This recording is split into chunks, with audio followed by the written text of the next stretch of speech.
This video is for educational purpose. Everything you will listen in this video is taken from the internet or any book or any documentary which is available for public.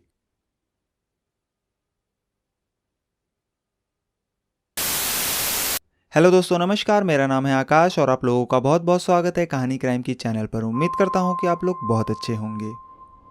हमारे यहाँ police के बारे में अक्सर ही ये कहा जाता है कि पुलिस अपना काम सही से नहीं करती, और करती भी है तो बहुत सुस्त रफ्तार से करती है, जिसकी वजह से कई अपराधी कानून की गिरफ्त से बच जाते हैं।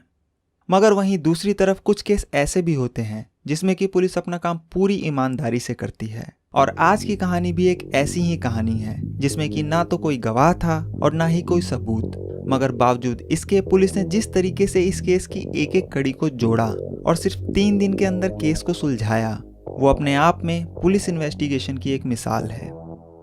कहानी उत्तर प्रदेश के अमरोहा जिले की है। अमरोहा में एक गांव है बावनखेड़ी। इस गांव में एक परिवार रहा करता था जिसके मुखिया थे मास्टर शौकत अली। मास्टर शौकत अली के अलावा उस परिवार में 7 और लोग रहते थे, जिनमें से एक थी उनकी पत्नी हाशमी, बड़ा बेटा अनीस, बहू अंजुम, इन दोनों का एक 10 महीने का बेटा अर्श, इसके अलावा छोटा बेटा राशिद, इकलौती बेटी शबनम और एक भांजी राबिया भी उन्हीं के साथ रहा करती थी। तो कुल मिलाकर उस परिवार में टोटल 8 लोग रहते थे। पूरा परिवार अच्छा खासा पढ़ा लिखा और पैसे वाला था। मास्टर शौकत अली जो थे वो एक सरकारी कॉलेज में लेक्चरार थे। उनका बड़ा बेटा अनीस जलंधर की एक कंपनी में इंजीनियर था। छोटा बेटा राशिद मेरठ से बीटेक कर रहा था और बेटी शबनम ने डबल एमए कर रखी थी और एक प्राइमरी स्कूल में शिक्षा मित्र के तौर पर बच्चों को पढ़ाया करती थी।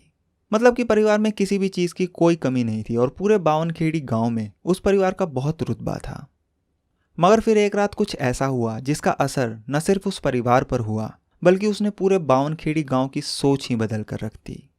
हुआ ये कि 14 अप्रैल 2008 की देर रात लगभग 2:15 बजे के आसपास उस घर की पहली मंजिल की बालकनी से शबनम ने अचानक से जोर जोर से चिल्लाना और रोना शुरू कर दिया। शबनम की आवाज़ सुनने के बाद जो उनके पड़ोसी थे वो भागकर शबनम के घर के पास पहुंचे, मगर जब उन्होंने घर के अंदर घुसने के लिए दरवाज़ा खोला तो दरवाज़ा अंदर से बंद था और शबनम अब भी जोर जोर से चिल्लाए जा रही थी।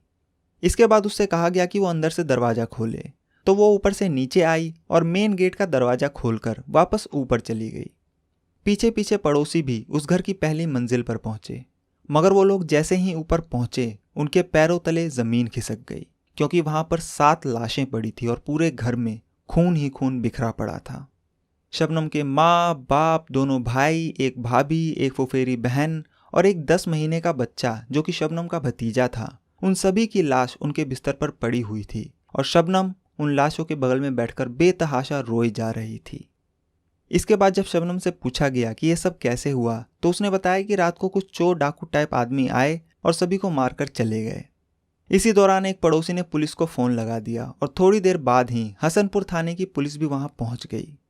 पुलिस भी जब वहां पहुंची और उन लाशों को देखा तो उनके भी हाथ पैर फूल गए, क्योंकि वहां का मंजर ही कुछ ऐसा था। जो 7 लाशें वहां पड़ी थी उनमें से अगर एक 10 महीने के बच्चे को छोड़ दिया जाए तो सभी लाशों के गले को किसी धारदार हथियार से काटा गया था। पुलिस ने वहां पहुंचकर सबसे पहले तो क्राइम सीन को सील किया और फिर अपने सीनियर को इसकी जानकारी दी। सुबह होते होते ये खबर पूरे इलाके में आग की तरह फैल गई और शबनम के घर के अंदर और बाहर लोगों का तांता लग गया। जिसने भी उस घटना के बारे में सुना वो अंदर तक कांप गया, और जब उन्होंने परिवार की इकलौती बची बेटी शबनम को रोता बिलखता देखा तो उनकी आंखें भी नम हो गई। सभी के मन में शबनम के लिए हमदर्दी और पुलिस और प्रशासन के लिए गुस्सा पनपने लगा।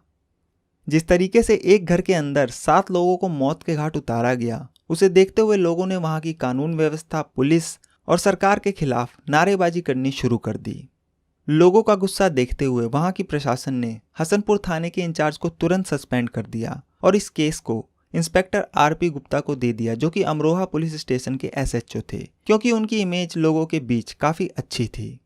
इंस्पेक्टर आरपी गुप्ता 15 अप्रैल 2008 की सुबह सुबह घटना वाली जगह पहुंच गए, मगर उन्होंने जैसे ही उन लाशों के ऊपर पड़ी चादर को देखा तो उनके दिमाग में एक चीज़ खटकी। पर फिर उन्होंने लाशों का पंचनामा करके सभी लाशों को पोस्टमार्टम के लिए भेज दिया। इसके बाद उन्होंने उस घटना में इकलौती बची शबनम से पूछताछ करने का फैसला किया, मगर शबनम का रो रो कर बुरा हाल था और जाहिर सी बात है कि जिसने एक साथ अपने परिवार के सभी लोगों को खो दिया हो उसकी हालत क्या होगी वो आप अच्छे से समझ सकते हैं। इधर पुलिस के लिए परेशानी यह थी कि शबनम के अलावा और कोई भी ऐसा नहीं था जो कुछ बता सके। इसलिए किसी तरह पुलिस ने शबनम से थोड़ी बहुत बात करने की कोशिश की। तो शबनम ने बताया कि रात को नीचे बहुत गर्मी हो रही थी, इसलिए वो सोने के लिए ऊपर छत पर चली गई। आधी रात के करीब कुछ लोग पीछे की दीवार के जरिए पहली मंजिल पर पहुंचे और सभी को मारकर वापस मेन गेट से बाहर भाग गए। पुलिस ने शबनम का शुरुआती बयान दर्ज करने के बाद उनके पड़ोसियों से भी बयान लिए और फिर आगे की तफ्तीश शुरू की। मगर केस के आईओ यानी इन्वेस्टिगेशन ऑफिसर आरपी गुप्ता को शबनम के बयान से एक और चीज खटकी, और वो ये कि पड़ोसियों ने बताया कि रात को जब वो पहुंचे तो घर का मेन गेट अंदर से बंद था और शबनम ने अपने बयान में बताया कि वो सभी कातिल मेन गेट से बाहर भागे थे। तो अब सवाल ये था कि गेट अंदर से किसने बंद किया। इसके बाद पुलिस पीछे की उस दीवार के पास पहुंची जहां से शबनम ने बताया कि वो चोर उस घर में दाखिल हुए थे। वो पीछे की जो दीवार थी उसकी ऊंचाई जमीन से करीब 14 फीट ऊंची थी और उस दीवार पर बिना सीढ़ी के कोई भी ऐसे ही नहीं चढ़ सकता था। मगर पुलिस को वहां से ना तो कोई सीढ़ी मिली और ना ही दीवार पर सीढ़ी का कोई निशान। इसके अलावा शबनम ने बताया था कि उस रात बहुत ज्यादा गर्मी होने की वजह से वो ऊपर छत पर सोने चली गई थी, जबकि उसके घर में पंखा भी था और इन्वर्टर भी। और जब पुलिस जांच के लिए उस घर की छत पर पहुंची तो उन्हें छत पर कोई बिस्तर वगैरह नहीं मिला। इसी दौरान पोस्टमार्टम की रिपोर्ट भी आ गई और पोस्टमार्टम रिपोर्ट से पता चला कि मरने से पहले किसी भी इंसान ने कोई हाथापाई नहीं की थी। और सबसे हैरान करने वाली जो रिपोर्ट आई वो ये थी कि 10 महीने के बच्चे को छोड़कर सभी 6 लोगों को मरने से पहले किसी तरह की कोई नशीली चीज दी गई थी, क्योंकि उन सभी 6 लोगों के पेट में सूजन मिली थी और पेट के अंदर की स्किन भी लाल पड़ गई थी। जो 10 महीने का बच्चा था उसे कोई नशीली चीज नहीं दी गई थी और उसकी मौत दम घुटने की वजह से हुई थी। तो पोस्टमार्टम रिपोर्ट देखने के बाद इंस्पेक्टर आरपी गुप्ता को जो लाश के ऊपर पड़ी चादर देखकर शक हुआ था वो बिल्कुल सही निकला। लाशों के ऊपर जितनी भी चादर थी वो बिल्कुल सही ढंग से पड़ी थी, जिसका ये साफ मतलब था कि किसी ने भी मरने से पहले कोई विरोध नहीं किया था। जबकि एक मरने वाला इंसान किसी भी कीमत पर खुद को बचाने की पूरी कोशिश करता है। उसके जिस्म पर खुद को बचाने के निशान भी होते हैं और उनके ऊपर पड़ी चादरें भी बिखरी हुई होती है। मगर इस केस में ऐसा कुछ भी नहीं मिला, क्योंकि वो सभी पहले से ही बेहोश थे। इसके अलावा एक सवाल ये भी उठा कि जब उस रात घर में सभी लोग मौजूद थे और अगर एक बार को ये मान भी लिया जाए कि किसी बाहर वाले ने धोखे से उन्हें नशीली चीज दी थी, तो फिर शबनम इससे कैसे बच गई। खैर, इसके बाद जब पुलिस ने पूरे घर की दोबारा जांच की तो उन्हें बेहोशी की दवा का एक खाली पत्ता भी मिल गया। तो अब तक हुई तफ्तीश में यह साफ था कि शबनम ने अपने बयान में जो कुछ भी कहा वो हालात के हिसाब से मैच नहीं हो रहे थे और पुलिस को यह बात खटक रही थी कि ऐसा क्यों, और इस क्यों का जवाब सिर्फ शबनम ही दे सकती थी। पुलिस चाहती थी कि शबनम से अच्छे से पूछताछ की जाए, मगर पुलिस की दिक्कत ये थी कि वो शबनम के साथ कड़ाई से बात नहीं कर सकती थी, क्योंकि अगर पुलिस ऐसा करती तो हो सकता था कि वहां का माहौल और बिगड़ जाए। पुलिस ने 1-2 बार शबनम से बात करने की कोशिश भी की, पर शबनम के साथ मौजूद लोगों ने इसका विरोध किया, इसलिए पुलिस भी थोड़ा माहौल शांत होने का इंतजार करने लगी। इसी बीच हुआ यह कि बहुत ज्यादा रोने धोने की वजह से शबनम की तबीयत अचानक से बिगड़ गई, इसलिए डॉक्टर को उसका चेकअप करने के लिए बुलाया गया। और जब डॉक्टर ने शबनम का चेकअप किया तो एक नई चीज सामने आई। पता चला कि शबनम प्रेग्नेंट है और उसकी कोख में 7 हफ्ते का बच्चा पल रहा है। शबनम की प्रेगनेंसी वाली बात जब पुलिस को पता चली तब उनके मन में कई और सवाल घूमने लगे, जिसका जवाब सिर्फ और सिर्फ शबनम के ही पास था। दूसरी तरफ इस हत्याकांड की खबर उत्तर प्रदेश की राजधानी लखनऊ तक पहुंच जाती है। उस वक्त उत्तर प्रदेश की जो मुख्यमंत्री थी वो थी मायावती, और जब उन्हें इस हत्याकांड के बारे में पता चला तो घटना के तीसरे दिन यानी 17 अप्रैल 2008 को मुख्यमंत्री मायावती खुद दौरा करने बावनखेड़ी गांव पहुंची और शबनम के घर जाकर उसे दिलासा दिया और इस केस को जल्द से जल्द सुलझाने का वादा किया।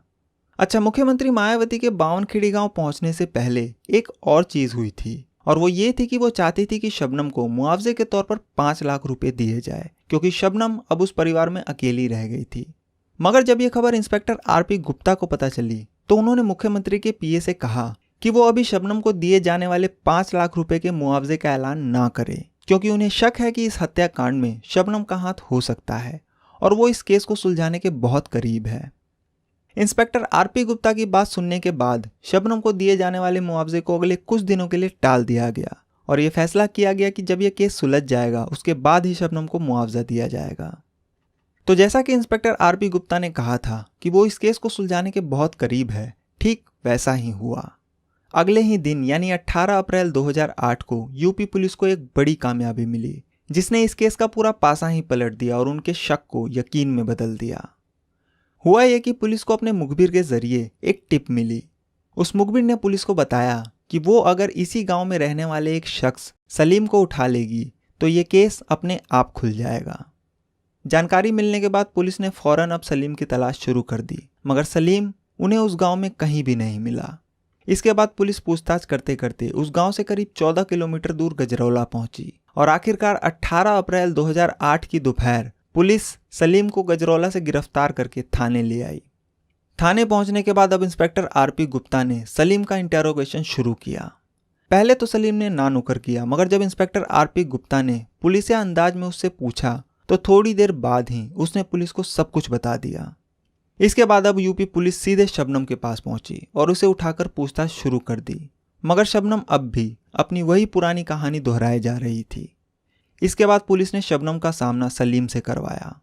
सलीम को देखते ही वो समझ गई कि अब कुछ भी छुपाने से कोई फायदा नहीं, लिहाजा उसने भी अपना गुनाह कबूल कर लिया और फिर पुलिस को पूरी कहानी बयां की। पूरी कहानी जो थी वो कुछ यूं थी कि घटना से करीब 1 साल पहले शबनम की मुलाकात उसी बावनखेड़ी गांव में रहने वाले एक शख्स सलीम से होती है। इसके बाद दोनों में दोस्ती हो गई। धीरे धीरे ये दोस्ती प्यार में बदल गई और फिर इन दोनों ने एक दूसरे से शादी करने का फैसला कर लिया। मगर जब शबनम ने यह शादी वाली बात अपने घर में बताई तो उसके घर वालों ने साफ इनकार कर दिया, क्योंकि शबनम और सलीम के बीच जमीन आसमान का फर्क था। जहां शबनम अच्छी खासी पढ़ी लिखी 2 सब्जेक्ट में एमए थी, वहीं सलीम सिर्फ 8वीं पास था।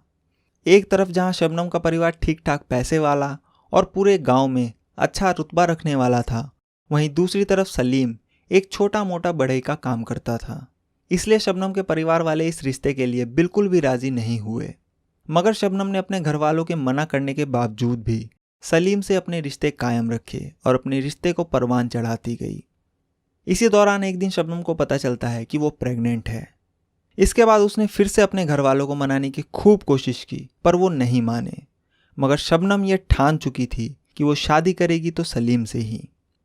अब यहाँ वो दोनों अगर चाहते तो घर से भागकर भी शादी कर सकते थे और अपनी एक अलग दुनिया बना सकते थे। मगर उसमें परेशानी ये थी कि अगर वो घर से भागते तो शायद उन्हें दर दर की ठोकरें खानी पड़ती और हो सकता था कि उनके खाने के भी लाले पड़ जाते।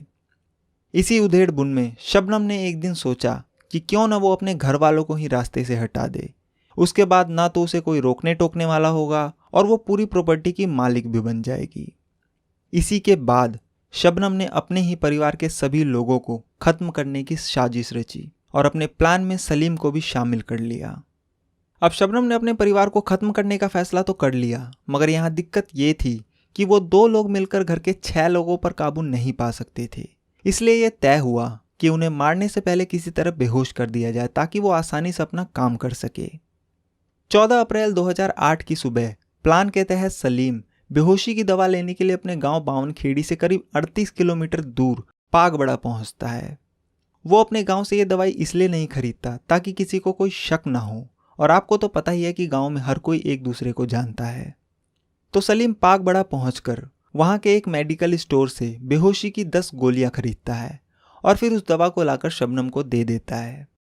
इधर होता यह है कि शबनम के दोनों भाई अनीस और राशिद, जो कि छुट्टी लेकर घर आए हुए थे, वो दोनों भाई एक साथ 14 अप्रैल 2008 को ही घर से वापसी के लिए निकल जाते हैं। बड़े भाई अनीस को वापस जलंधर जाना था और छोटे भाई को मेरठ। जब यह बात शबनम को पता चली तो वो सोचती है कि अगर उसके दोनों भाई चले गए तो उनका प्लान फेल हो जाएगा, क्योंकि अगर उसके परिवार में कोई एक भी जिंदा बच गया तो प्रॉपर्टी उसके हाथ से निकल जाएगी।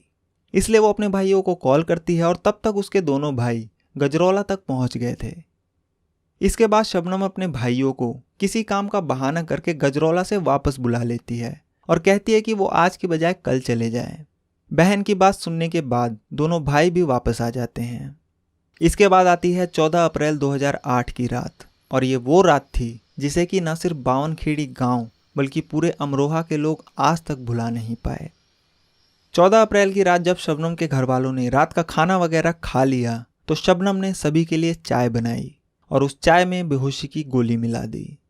इसके बाद शबनम ने वो नशीली चाय अपने 10 महीने के भतीजे को छोड़कर सभी को दी, क्योंकि जाहिर सी बात है कि 10 महीने का बच्चा चाय तो पिएगा नहीं। इस बीच शबनम की सलीम के साथ फ़ोन पर लगातार बातचीत चल रही थी और जब चाय पीने के बाद सभी लोग अपने बिस्तर पर बेहोश हो गए तो शबनम ने सलीम से कहा कि अब तुम आ जाओ।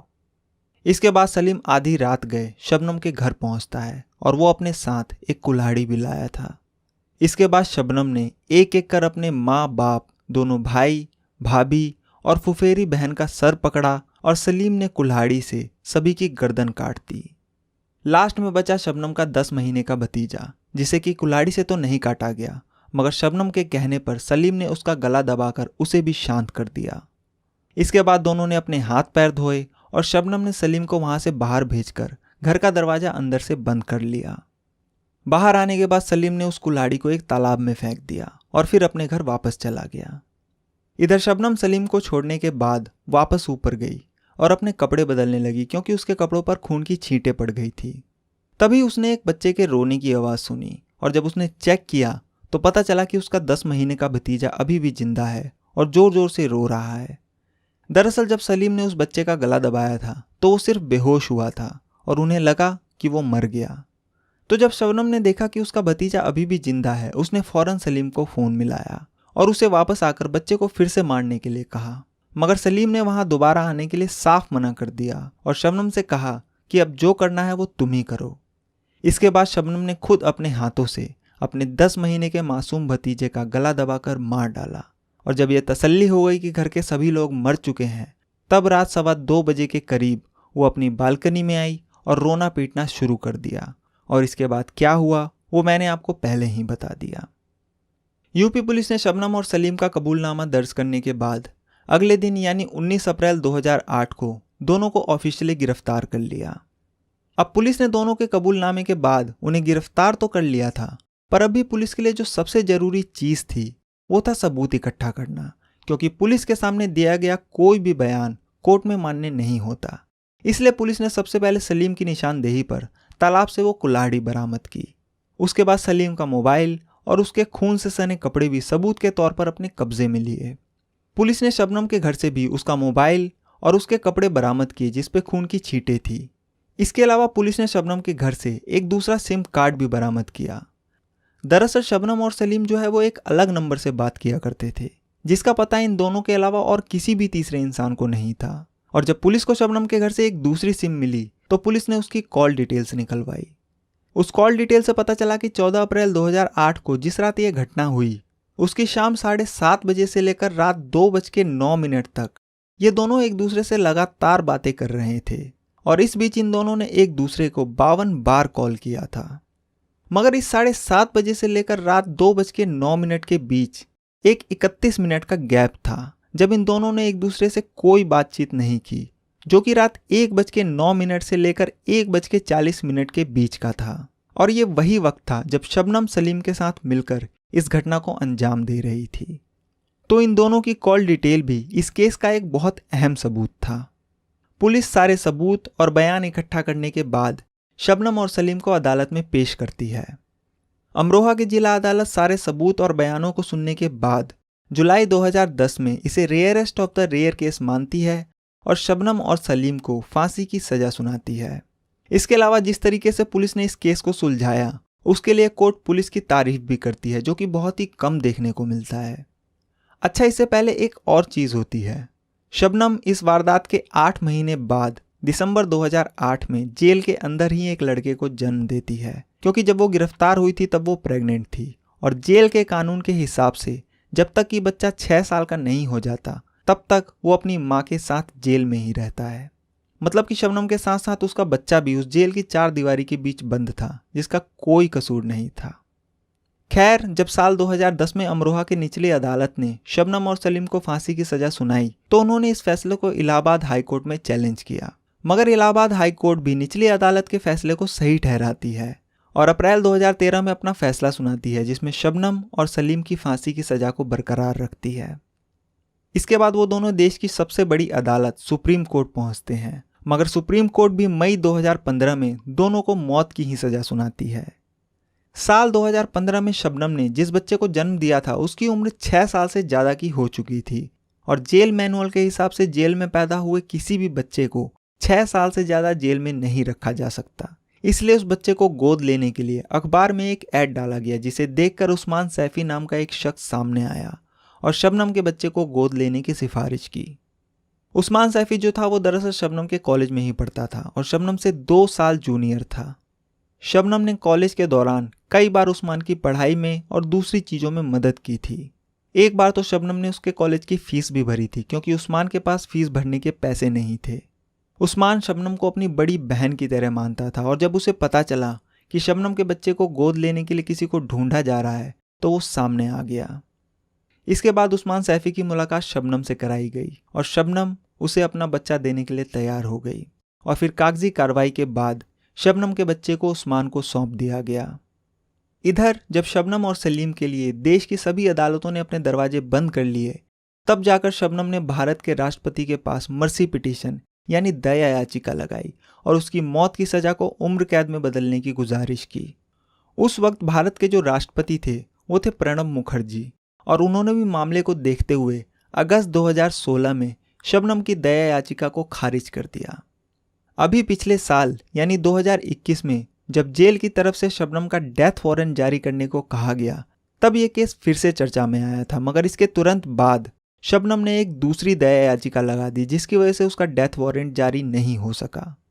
तो कुल मिलाकर अगर देखा जाए तो शबनम ने प्यार में अंधी होकर अपने ही परिवार का बेरहमी से कत्ल कर दिया, मगर इसके बाद भी ना तो उसे वो प्यार मिला और ना ही प्रॉपर्टी। आज 2022 में इस घटना को हुए करीब 14 साल से भी ज़्यादा का वक्त बीत चुका है, मगर आज भी बावनखेड़ी गांव के लोग जब उस रात को याद करते हैं तो उनकी रूह कांप जाती है। इस घटना के बाद बावनखेड़ी और उसके आसपास के कई गांव के लोग शबनम के नाम से इतना खौफ खाते हैं कि उन्होंने फिर कभी किसी का नाम शबनम नहीं रखा, और जिसका नाम शबनम था उसने भी अपना नाम बदलकर कुछ और कर लिया। अभी फिलहाल शबनम बरेली की जेल में बंद है और वहीं सलीम जो है वो प्रयागराज के नैनी सेंट्रल जेल में बंद है, और दोनों ही अपनी फांसी का इंतजार कर रहे हैं। हालांकि अभी भी दोनों के पास अपनी फांसी को टालने के कुछ और कानूनी रास्ते बचे हैं। पर अगर हाल फिलहाल में शबनम को फांसी हुई तो यह आज़ाद भारत की पहली महिला होगी जिसे फांसी दी जाएगी, क्योंकि 1947 में देश आज़ाद होने के बाद आज तक किसी भी महिला कैदी को फांसी नहीं दी गई। तो देखिए अभी ये मामला और कितना खिंचता है। तो ये थी शबनम की पूरी कहानी। मुझे उम्मीद है कि आप सभी को मेरी जानकारी जरूर पसंद आई होगी। आप चाहें तो सुपर थैंक्स के जरिए इस चैनल की मदद कर सकते हैं। इसके अलावा आप चाहें तो मुझे इंस्टाग्राम पर भी फॉलो कर सकते हैं, लिंक आपको डिस्क्रिप्शन में मिल जाएगा। और आप अपनी बात इस मेल आईडी पर मुझे मेल भी कर सकते हैं। तो मैं मिलूंगा अब आपसे अगली कहानी में, तब तक के लिए अपना ख्याल रखिए। Thank you very much.